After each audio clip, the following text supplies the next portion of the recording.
So this is me, Mike Johnston, now. And this is me, Mike Johnston, in 2017 in the Galapagos Islands. And that's Leon.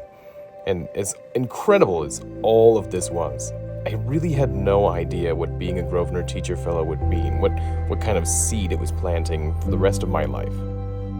I'd always loved teaching and poetry, but something changes about both when you write poetry on a beach with a sea lion feeding her pup. And then I was asked to write this book called You Are Poetry, and I jumped at the opportunity because I really wanted people to see that they were both a poet and an act of poetry. That by just existing and experiencing, they were writing this brilliant life poem. I was so lucky that the success of this book allowed me to connect with educators and students from literally around the world, but the thing that reminded me of was the importance of my own story here at home. I had such a great time with this You Are Poetry book, connecting to people all over the world, asking them to share the poetry of their existence, from kindergarten to university students and everyone in between, and professional development and everything you can name. But the one part that I didn't really give myself space for was finding out how to incorporate the fact that I am an Indigenous person. I am Métis, and this is Mamegwein, the butterfly. That's Michif. There he is again.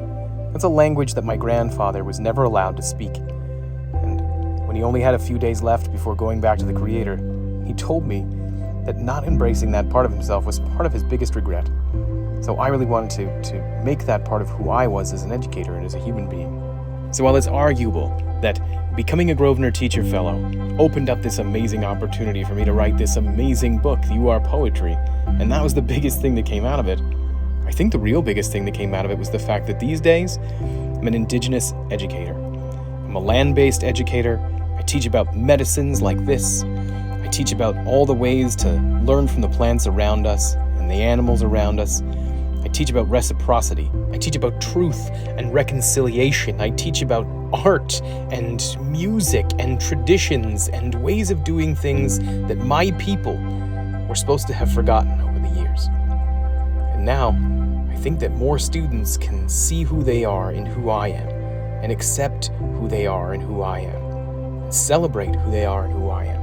And none of that would have happened had I not been named a Grosvenor Teacher Fellow in 2017. I was given this incredible gift by National Geographic, who sent me to the Galapagos Islands on the equator, sent me half a world away to remind me that no matter where you go, no matter what the adventure looks like, it all comes down to who you are when you are in the shoes that are doing the walking. And the absolute poetry of that is that for every adventure, there is a responsibility to share what it was like to be walking a mile in your shoes. So I'm asking, and I'm listening because it matters. What's the poem you're writing with your life?